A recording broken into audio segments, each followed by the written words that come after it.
Assalamualaikum warahmatullahi wabarakatuh. Bismillahirrahmanirrahim. Alhamdulillahirabbil alamin.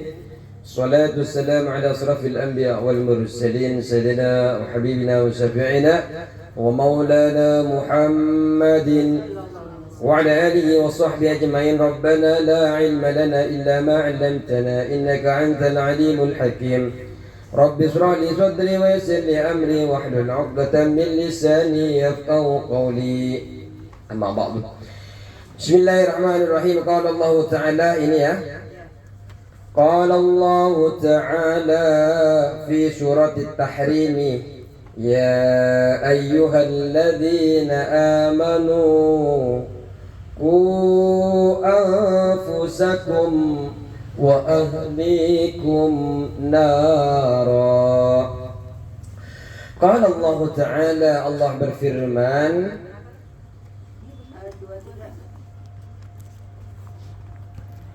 Qala Allah Ta'ala, Allah Ta'ala berfirman fi surat At-Tahrim, dalam surat Tahrim.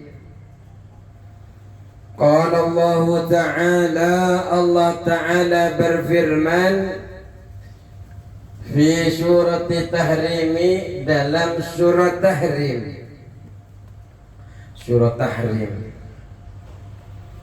apa bunyinya? Ya ayyuhalladzina amanu, ya ayyuhalladzina amanu, wahai orang-orang yang beriman.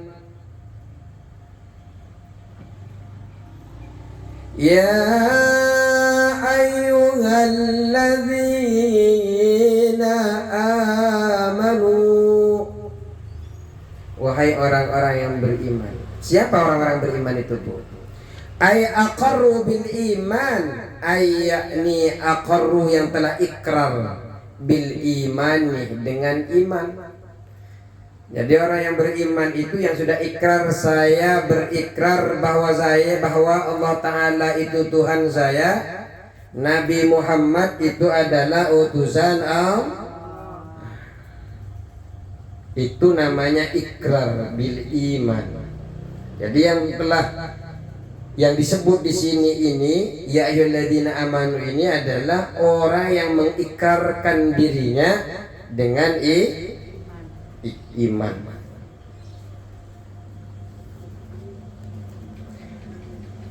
Ya ayyuhalladzina amanu, ya ayyuha, wahai alladzina yang amanu, beriman.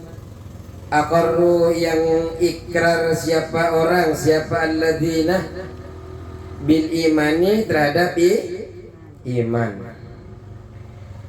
Ku anfusakum wa ahlikum, ku, jagalah,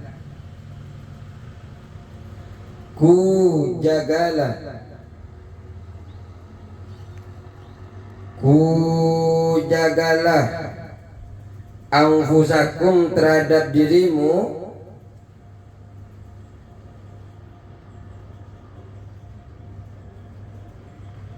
anfusakum, terhadap dirimu, wa ahlikum, dan keluargamu.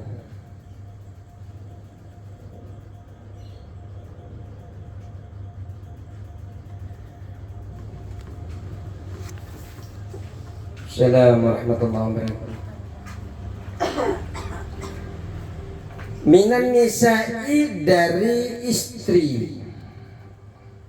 Yang dimaksud ahlikum ini minan nisa, dari istri.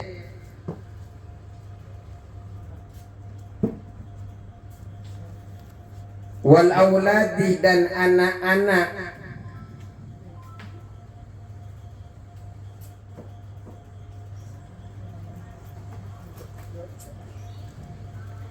Wa kulli man, dan semua orang.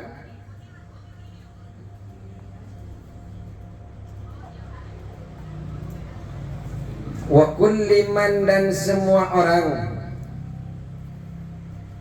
Yadkhuluh, yang termasuk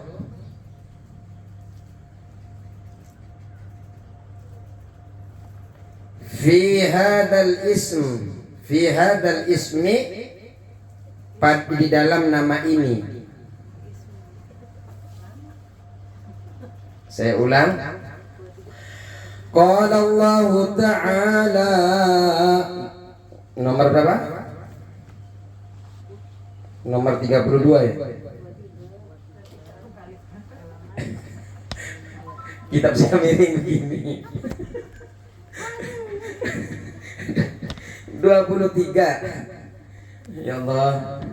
Ya ayyuhalladzina amanu. Qala Allah Ta'ala, Allah berfirman fi surat At-Tahrim, di dalam surah At-Tahrim ayat ke-6 ini, dalam surah Tahrim ayat ke-6 ini.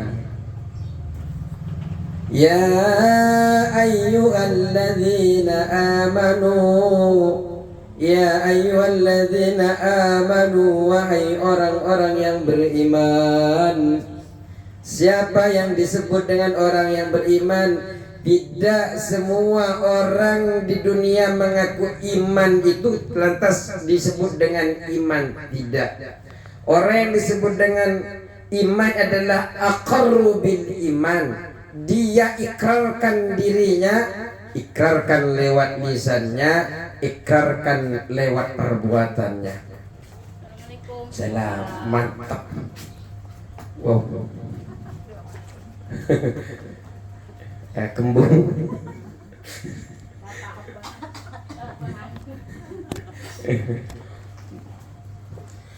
Ikrar lewat lisan, kemudian dilanjutkan dengan ikrar lewat hati dan dibuktikan dengan perbuatan. Ini iman. Kalau hanya ikrar kita percaya kepada Allah tapi hanya lewat hati, tidak dengan lisan, tidak dianggap oleh ulama. Masih ingat pamannya Nabi kita Muhammad sallallahu alaihi wasallam, namanya Abi Thalib. Pernah ingat? Ingat namanya. Beliau enggak kenal. Tahu namanya, ingat namanya. Nah, pokoknya ibu-ibu udah tahu kartu saya semua, dah nggak bisa nggak.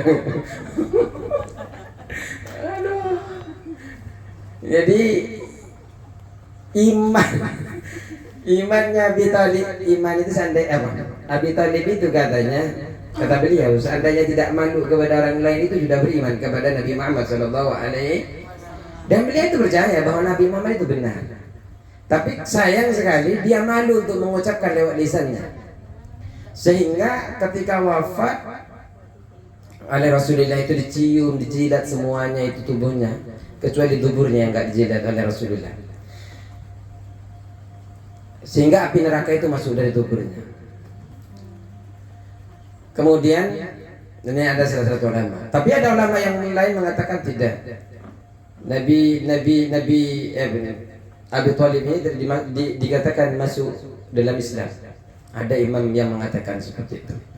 Namun di dalam Ahlus Sunnah wal Jamaah, bagian kita, kalau dia hanya percaya lewat hati, tidak mengucapkan lewat lisan, itu tidak diterima. Makanya kita itu ketika mau masuk Islam, bukan hanya percaya, saya percaya sama Allah, saya percaya Nabi Muhammad lewat hati, tidak. Harus mengucapkan syahadat asyhadu an la ilaha illallah, asyhadu anna Muhammadar Rasulullah. Kemudian itu setelah mengucapkan itu ada taklif, ada paksaan. Yang asalnya panjenengan sholat, ya nggak usah sholat, puasa nggak usah puasa. Ketika tidak masuk Islam, tapi ketika panjenengan mengucapkan asyhadu an la ilaha illallah wa asyhadu anna Muhammadur Rasulullah, kepada saya itu taklif, dipaksa panjenengan untuk melaksanakan sholat, untuk melaksanakan puasa, untuk zakat, ya. Itu namanya mukallaf. Itu disebut mukallaf karena dipaksa, dituntut. Yang asalnya orang non-Islam sholat ketika dia tidak dalam keadaan Islam sah tidak? Tidak. Puasa Ramadan sah tidak dikerjakan oleh non-Islam? Tidak. Tapi ketika panjenengan sudah bersyahadat kepada Allah, bersyahadat kepada Rasulullah, pada saat itu panjenengan mendapatkan taklif. Taklif kallafa yukallifu taklifan taklifatan taklafan. Ini kalau sorof. Kalau orang-orang kampung. Anak pesantren. Pesantren. Jadi mukallaf itu orang yang dituntut, orang yang dipaksa sholat, dituntut sholat, ya. Panjenengan dituntut ngaji, keluar rumah untuk belajar apa yang wajib-wajib. Itu namanya mukallaf. Jadi harus ikrar. Iman itu tidak hanya sekedar dalam hati, harus ikrar. Saya berikrar bahwa Allah Ta'ala Tuhan saya dan Nabi Muhammad adalah Nabi saya, adalah utusan Allah. Asyhadu an la, saya bersaksi tiada Tuhan selain Allah, dan saya bersaksi tiada Nabi, tiada Rasul kecuali Nabi Muhammad, dan saya bersaksi bahwasanya Nabi Muhammad adalah utusan. Wah, angin ini buat nggak konsen saja ini angin ini biasanya berbaring. Aduh. Tan. Ini minum dulu biar Kak. Bismillah.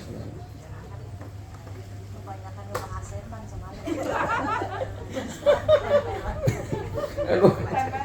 Ya Allah. 9 setan. Dalam ayat Al-Qur'an, ku anfusakum. Ku, jagalah anfusakum, dirimu duluan. Makanya Bu, kalau nyuruh anak, nyuruh belajar, nyuruh sholat, ibu sholat duluan, ibu belajar duluan, baru nyuruh anaknya. Nanti itu Bu, ada efeknya begini. Kayak saya nih nyuruh belajar sama anak saya, habis aja nggak belajar, habis aja belum sholat. Tapi ketika saya itu memang suka belajar di rumah, ya karena tuntutan juga memang. Nah, saya saja belajar. Nah, akhirnya apa? Yang dijawab mereka itu bukan Abi saja nggak sholat, Abi, bukan begitu.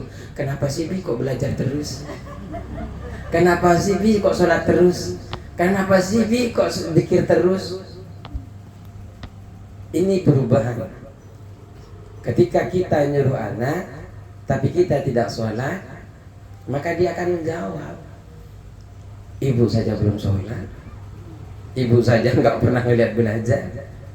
Tapi kan ibu-ibu bisa jawab. Nah, belajarnya ibu nih hari Jumat, hari Selasa, hari Rabu, ditambah malam Jumat. Masih kurang belajar gimana ibu-ibu sudah tidak muda lagi begini. Maaf, saya tidak bilang tua.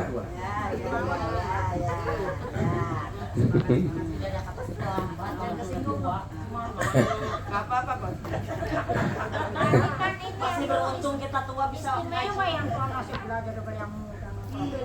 Jadi ingat, ini firman Allah, ku.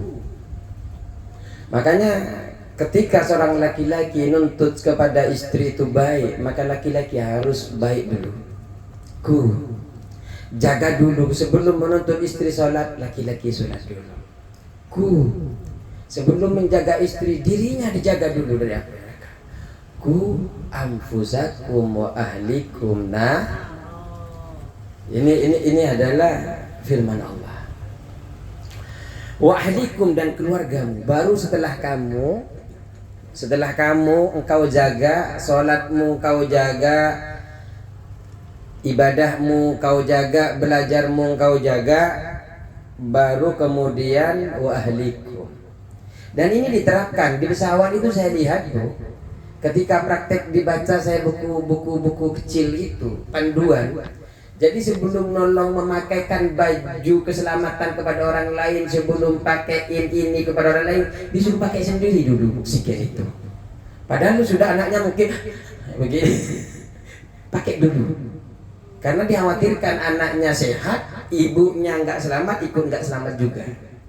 Jadi disuruh dulu jenengan ya selaras dengan Al-Quran, ku anfusakum, dirimu dulu, jaga dirimu dulu, wa ahlikum, kemudian keluar dari siapa keluarga ini, siapa saja, minan nisa, istri, wal aulad, anak-anak, wa kulli man yadkhulu fi hadzal ismi, dan orang-orang yang termasuk di dalam nama-nama ini. Sumpamanya ada bibinya, panjenengan taruh di rumahnya, panjenengan tangguh, ada ponakannya, jaga itu keluarga semuanya. Dari apa? Nara, dari api neraka. Luar biasanya Allah ini, Bu. Orang yang taat Allah ganjar dengan pahala surga, kenikmatan. Orang yang bermaksiat kepada Allah, Allah ganjar seberapa besar dia maksiatnya. Kita itu sekarang merasa enteng, remeh temeh terhadap bahasa naro, karena kita ini tidak dalam posisi melihat api neraka, sehingga kita tidak menganggap serius ada tidaknya terhadap neraka.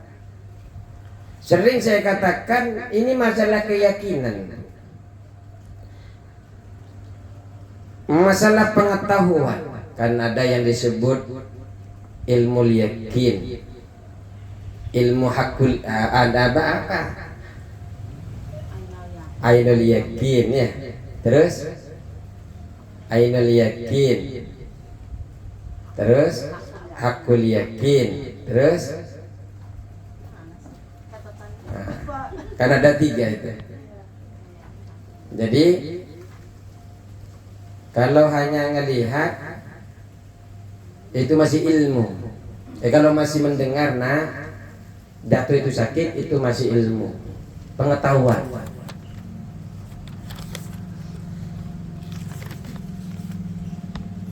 Kemudian ketika melihat orang jatuh kesakitan, keluar darah, itu ainul yakin.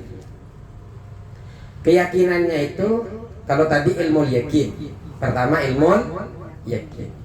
Jadi ketika ada orang bilang kalau jatuh dari atas tingkat 1 sakit, nah, tapi dia nggak pernah ngerasain dan nggak pernah ngelihat, maka itu disebut dengan ilmu yakin. Keyakinannya hanya sebatas pengetahuan.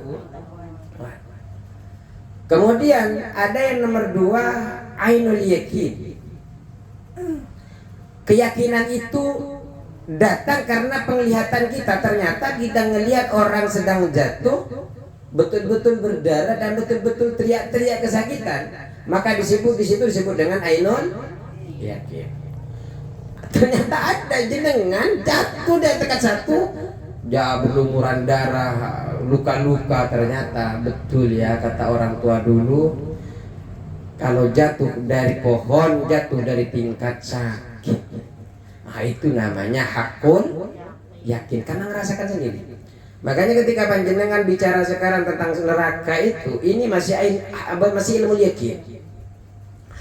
Karena kita juga nggak nampak, nggak ngerasakan. Tapi ketika panjenengan di padang mahsyar, mungkin sampai ke mizan, sampai ke sirat, ngelihat orang-orang sudah nikmat di dalam mungkinnya.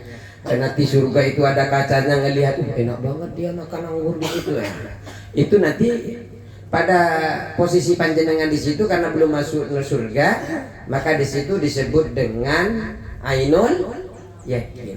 Keyakinannya hanya sebatas memandang saja. Tapi kemudian ketika panjenengan masuk neraka atau surga, ternyata neraka panas ya, ternyata surga itu enak ya, itu sudah masuk kepada hakul yakin, karena betul-betul ngalami panjenengan. Hari ini banyak orang enteng, sholat juga nggak sholat, ya, sholat juga ngentengin sholat. Padahal sudah ku ambusakum ahlikum, anaknya nggak sholat yo biasa aja ya. Padahal nanti juga akan dihisab anak-anaknya ya. Perihal jenengan anaknya nggak sholat setelah disuruh ya, yang penting sudah. Suaminya ya kalau panjenengan ngingetin, kalau suami bukan nyuruh. Karena perintah itu dari atas ke bawah, dari bawah ke atas itu istilahnya minta tolong, nasihatin, kalau datang ngingetin kalau dari bawah. Ini sama-sama nyuruh sebenarnya, namanya sama-sama perintah, cuma bahasanya saja berbeda. Terus naro dari api neraka. Qala turjumanul Qur'ani. Qala berkata turjumanul Qur'ani, juru bahasa Al-Qur'an. Turjumanul Qur'ani, juru bahasa Al-Qur'an. Siapa?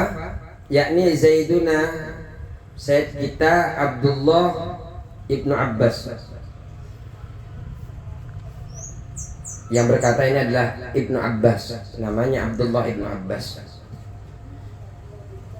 Fi makna dalika, di dalam makna ayat itu, ayat ku anfusakum wa ahlikum nara. Makanya kemudian ini akan menjadi beban kepada orang tua, kepada suami, karena memang sudah diperintahkan oleh Allah, diingatkan oleh Allah. Dan semua, termasuk istri, termasuk anak, termasuk siapapun yang ada di dalam keluarga itu, yang menjadi tanggung jawabnya dia akan semua, baik kesalahannya, baik apapun yang diperbuat dia, akan ditanggungkan kepada si suami itu.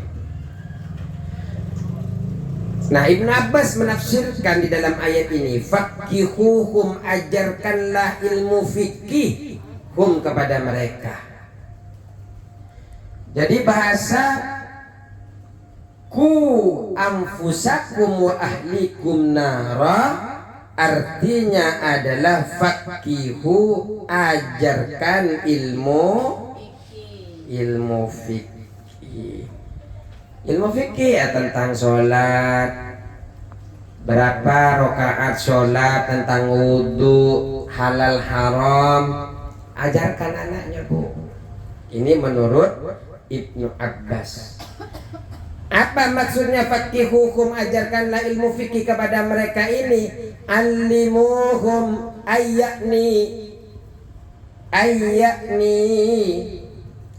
allimuhum Allimuhum, ajarkanlah kepada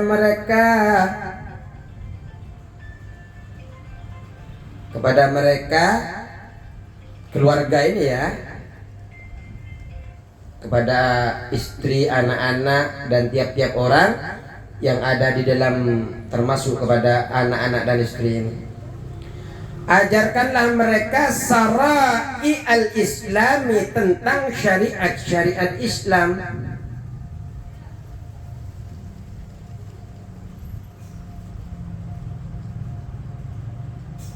Ajarkan tentang fikih, tata cara sholat.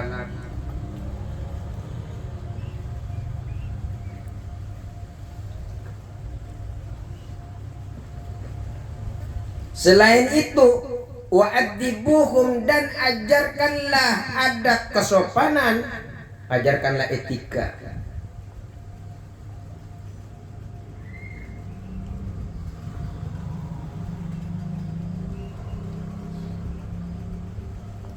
Hum, kepada mereka, maksudnya adalah ayat nih, allimuhum, ajarkan mereka, allimuhum, ajarkanlah kalian kepada mereka, mahasinal ahlaki, tentang apa? Akhlak yang bagus. Allimuhum mahasanal ahlaki, mahasinal ahlaki, ajarkan mereka tentang akhlak yang bagus. Nah, kalau makan jangan sambil bercanda, nggak sopan. Nah, kalau lewat depan orang tua nunduk ya nak ya, permisi. Nak ya, kalau udah makan cuci piringnya nak ya. Nak ya, pokoknya nak nih nak. Nggak apa-apa bu, kalaupun nanti anaknya bosan karena nak, itu akan menjadi kenangan nanti. betapa banyak panjenengan mengenang ibunya, mengenang bapaknya karena nak, nggak boleh nak ini nak, ya. Sampai dengan mijet ibunya saja sampai sekarang terngiang-ngiang. Kalau mijet sampai sekarang jenengan kalau disuruh-suruh ke pasar, disuruh-suruh apa, ke beli warung, beli apa sama emaknya, sama ibunya, sama bapaknya masih terkenang kalau mau. Ya waktu nolak, waktu jenengan nolak juga pasti ingat dulu waktu disuruh bapak nolak. Nangis. Wakila dan dikatakan dikatakan inna asad dan nasi, sesungguhnya yang paling berat manusia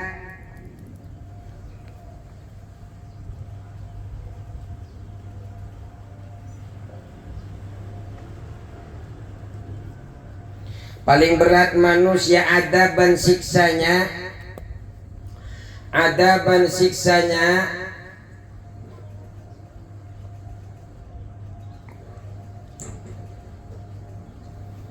yaumal kiamati, di hari kiamat,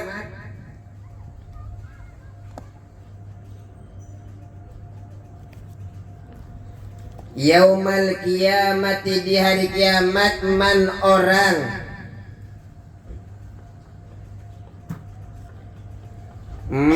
orang jahilah yang membuat bodoh ahlahu pada keluarganya man.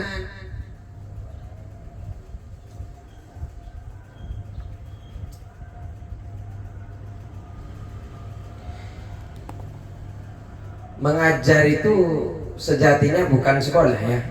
Ini nggak boleh kita. Karena kita merasa tidak mampu kemudian kita cari guru. Yang pertama kali itu harus ngajar itu adalah suami, orang tua. Makanya bahaya kalau sampai orang tua itu nggak ngajarin, malah nggak nyariin ustaz, sisanya parah. Asad dan nasi, inna asad dan nasi sesungguhnya punya panjenengan. Inna asad dan nasi apa asad? Oh, kalau asad itu berarti adapun paling beratnya manusia adaban siksanya yaumal kiamati, di hari kiamat, man yaitu orang jahilah yang membuat bodoh ahlau pada keluarganya dibiarkan bodoh, nggak diajarkan apa-apa.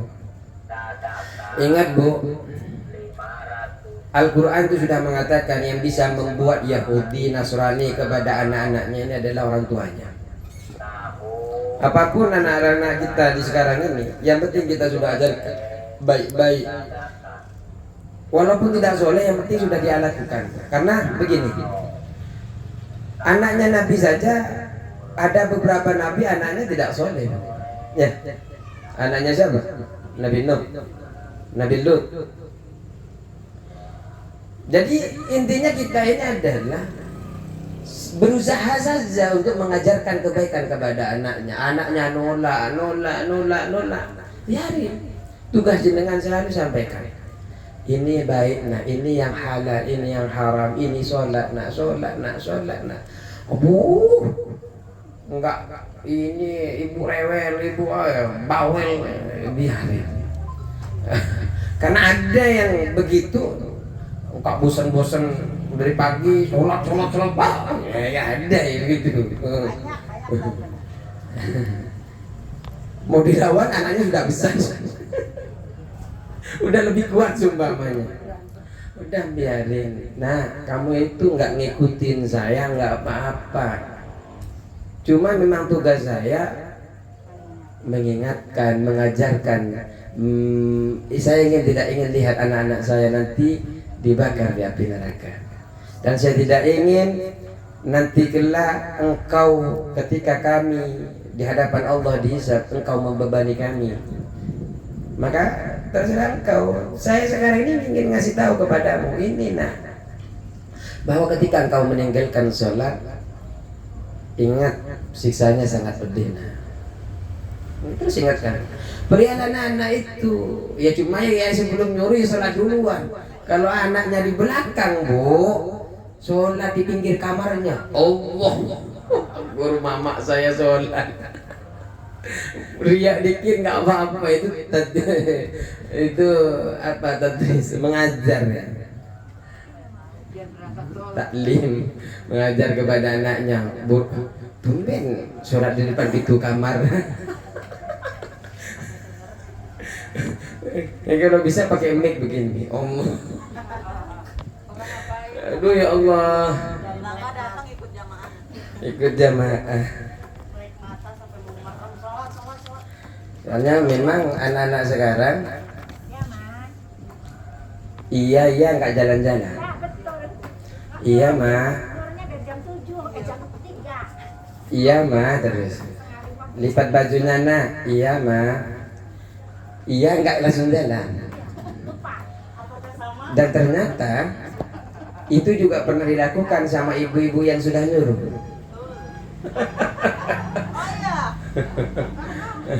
Jangan-jangan dulu waktu disuruh sama mamanya hal demikian sama. Ujung-ujungnya katanya ya udah sadar diri aja, mungkin dulu begitu juga. Fotokopi sih berarti. Astagfirullah. Istighfar sudah bukan. Hah? Enggak sudah bukan sekarang. Kalau gitu pulang bersama Ciki Eton. Diplototin aja udah. Ini. Sekarang boro-boro diplotot dibentak-bentak aja mana. Ngomong mulu sih. Curhat dong. Gak apa, ustaznya dengerin dulu. Satu-satu. Jadi begini, memang tidak mudah mendidik anak, itu tidak mudah. Didiklah mereka dengan agama. Yang paling harus dijaga adalah pergaulannya, Bu. Luar biasa pergaulan itu. Bu, jenengan iya di sini, di belakang sana no. No di sini, di belakang sana yes. Ya juga ibu-ibu tahu lebih tahu dari saya. Ibu-ibu pernah ngalamin masa muda. Jadi itu yang kemudian harus dijadikan ibrah, pelajaran. Masa lalu yang tidak baik, jangan sampai anak-anak apa nih potensi-potensi yang tidak bisa buat baik. Tapi kalau ibu-ibu sini saya yakin baik-baik semua. Insyaallah yang orang-orang sini soleh.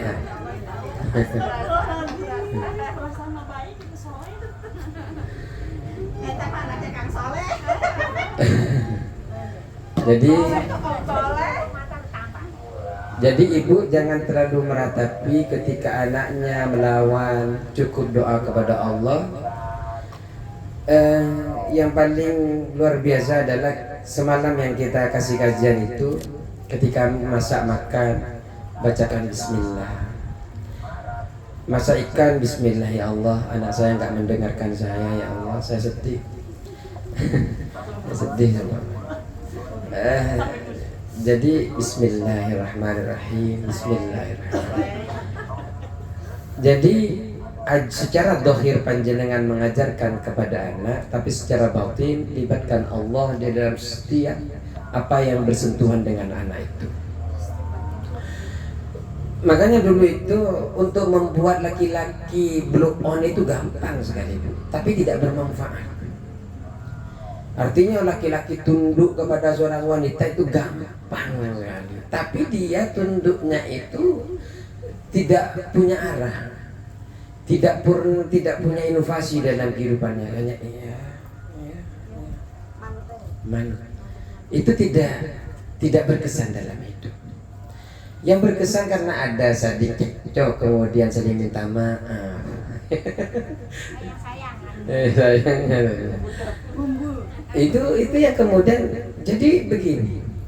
Jenengan cekcok dengan suami itu hal yang sunatullah, yang lumrah. Yang kemudian yang tidak boleh itu ketika cekcok sampai ada bahasa yang bisa membuat Allah bergetar arusnya. Telat apa ya? Kalau hanya jenengan cekcok sedikit tidak apa-apa. Yang penting jangan sampai main tangan, sampai main kata-kata yang kasar.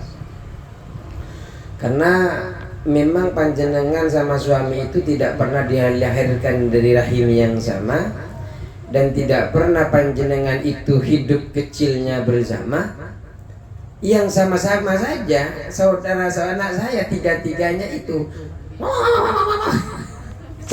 satu rahim, satu asuhan, kadang rebutan mainan. Apalagi ini yang ketemu sama besar, sama tua, sama dewasa, yang mestinya memiliki pemahaman yang berbeda. Cuma luar biasanya kadang dalam keluarga ini, ketika melakukan sesuatu kadang saling mengalah, itu yang luar biasa. Si laki-laki ngalah demi kebahagiaan istri, si perempuan ngalah untuk kebahagiaan suami. Tapi yang kadang akhirnya ketika saling-saling mengalah, akhirnya akan ada solusi yang terbaik. Tapi kadang dalam suami istri kalau lagi emosinya muncul, tidak dia mau ngalah. Pokoknya harus ini, pokoknya harus yang warna hitam, yang satunya warna putih, harus ke kanan, harus ke kiri, harus tanggal sekian, satunya tanggal sekian. Akhirnya cuma itu nikmat, karena pertengkaran itu tidak menjurus kepada perceraian.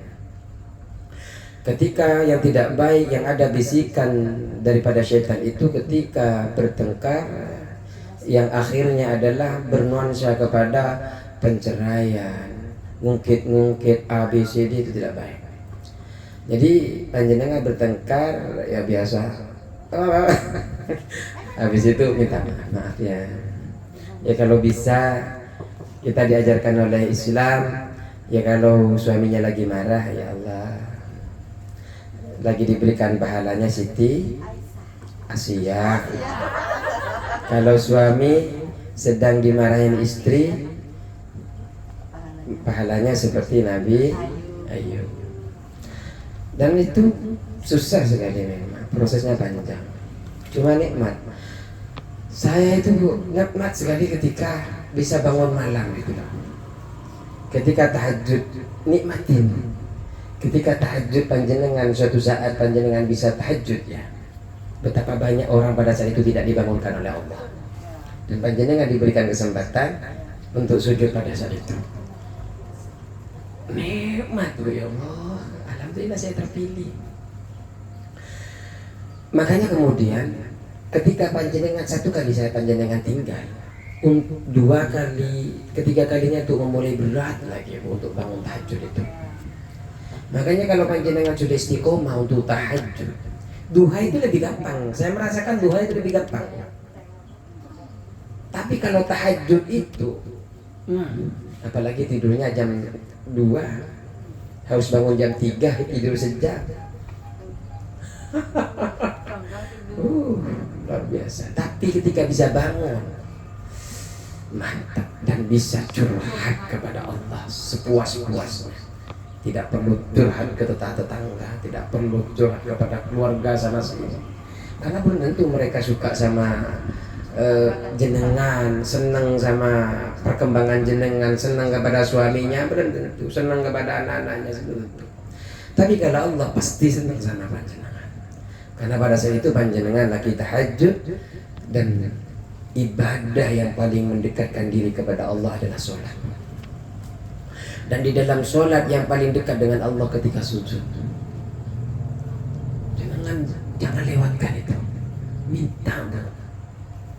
Kalau belum sekarang tercapai, Allah siapkan kado yang paling baik nanti di akhirat, atau nanti sebelum hafat kita Allah kabulkan itu.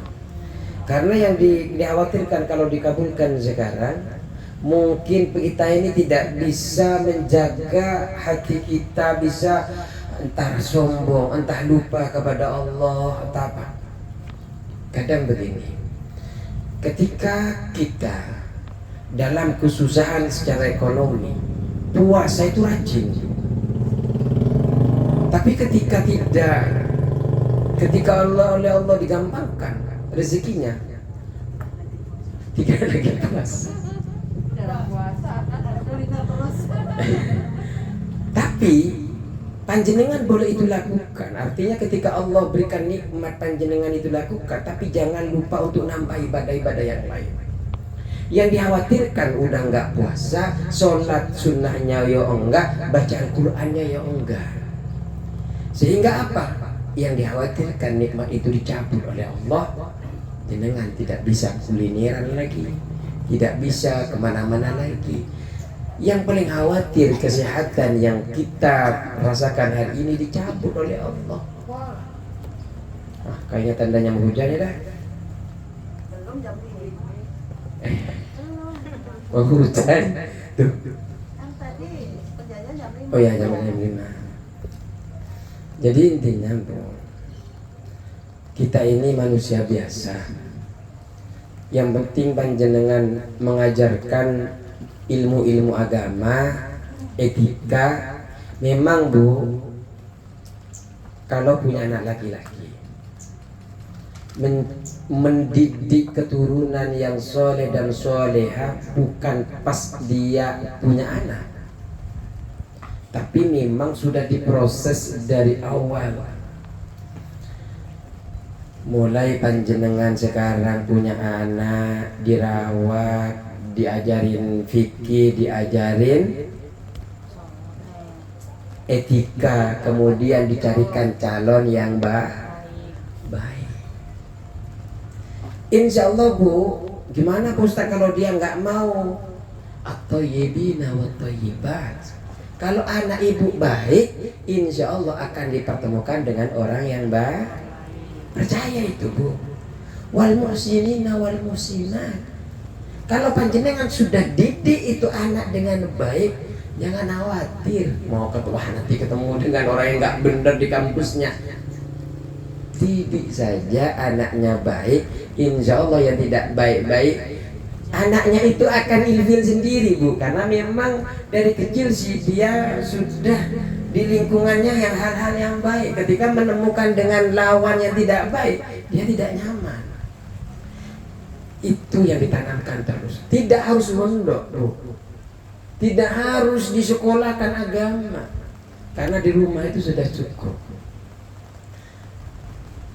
Kan? Sudah. Ya udah. Karena sudah soalnya kena hujan.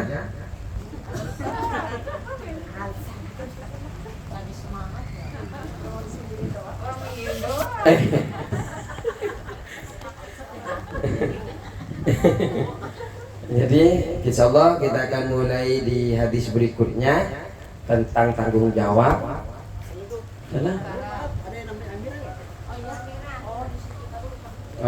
Sekalian bawa kitabnya. Langsung. Allahumma fiqh ila aqwamit thariq. Assalamualaikum warahmatullahi wabarakatuh.